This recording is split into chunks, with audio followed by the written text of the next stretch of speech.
तो आज हम बात करने वाले हैं एक ऐसे विषय पर जो इस्लामी मान्यताओं में यकीन भी है और एक गहरा खौफ भी। जी हाँ, हम बात कर रहे हैं पुल सिरात की। वो पुल जिसे आखिरत का पुल कहा जाता है और जिसे हर एक को पार करना है। तो चलिए सीधे इसी सवाल में उतरते हैं। आखिर पुल सिरात का वो कौन सा राज है जो इसे इंसान के लिए सबसे बड़ी, सबसे मुश्किल चुनौती बना देता है, और इसे पार करने का जरिया क्या है? आइए इसी का जवाब ढूंढते हैं। सबसे पहले उस दिन के मंजर की तस्वीर जहन में लाते हैं। क़यामत का दिन, जब सारी की सारी इंसानियत एक ही मैदान में जमा होगी, जिसे मैदान हश्र कहते हैं, और बस यहीं से हर इंसान के आखिरी इम्तिहान की शुरुआत होगी। इसी मैदान हश्र में ठीक दहकती हुई जहन्नुम के ऊपर एक पुल रखा जाएगा। यही वो पुल है जिसे हम सब पुल सिरात के नाम से जानते हैं। और उस मैदान में मौजूद हर इंसान को इस पुल के ऊपर से गुजरना ही पड़ेगा, कोई और रास्ता नहीं होगा।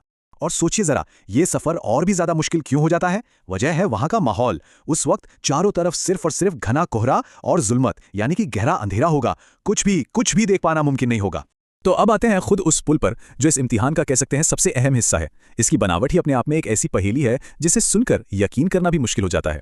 इसकी पहली खासियत, ये पुल एक बाल से भी ज्यादा बारीक होगा।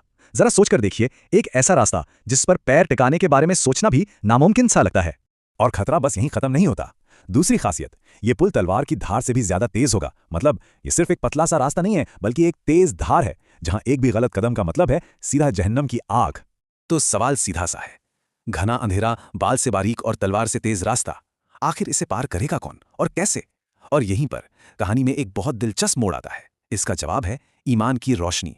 और एक बात बिल्कुल साफ है, ये इम्तिहान हर एक के लिए है। इससे कोई नहीं बच सकता, चाहे कोई कितना ही नेक हो या कितना ही गुनहगार। पुल सिरात का सामना तो सबको करना ही है। उस अंधेरे में जब कोई बाहर की रोशनी नहीं होगी ना, तब इंसान के काम आएगी उसकी अपनी अंदर की रोशनी। और वो रोशनी क्या है? वो है उसके ईमान की। जिसका ईमान जितना मजबूत होगा, उसका रास्ता उतना ही रोशन होगा। यही वो टॉर्च है जो उस मुश्किल सफर में गाइड करेगी। रिवायतों के मुताबिक इस पुल को पार करने वाले सबसे पहले इंसान होंगे पैगंबर हजरत मोहम्मद सल्लल्लाहु अलैहि वसल्लम। वो इसे बड़ी आसानी से पार कर लेंगे और उनके बाद ही बाकी सारी इंसानियत का सफर शुरू होगा। और इस सफर में हर किसी की रफ्तार और हर किसी का अंजाम बिल्कुल अलग होगा। कुछ लोग तो पलक झपकते ही एकदम बिजली की रफ्तार से इसे पार कर जाएंगे। कुछ ऐसे भी होंगे जो लड़खड़ाते हुए, घिसटते हुए किसी तरह अपनी मंजिल तक पहुंचेंगे। और फिर वो लोग होंगे जिनके गुनाहों का बोझ उन्हें आगे बढ़ने ही नहीं देगा, और वो इस तलवार जैसी धार से कटकर सीधे नीचे जहन्नुम में जा गिरेंगे। तो चलिए अब घूम फिर कर वापस अपने पहले सवाल पर आते हैं। आखिर वो कौन सी चीज है, वो कौन सा राज है जो इस नामुमकिन से दिखने वाले सफर को मुमकिन बनाएगा? इसका जवाब शायद हैरान करने वाला ना हो, लेकिन बहुत बहुत गहरा है। वो जरिया है नेक अमाल, यानी अच्छे कर्म। इस दुनिया में जो भी अच्छा काम किया है, वही उस दिन सवारी बनेगा। किसी के लिए वो एक तेज रफ्तार घोड़े की तरह होगा, तो किसी के लिए बस एक सहारा। लेकिन पार करवाने का जरिया यही नेक अमाल ही होंगे।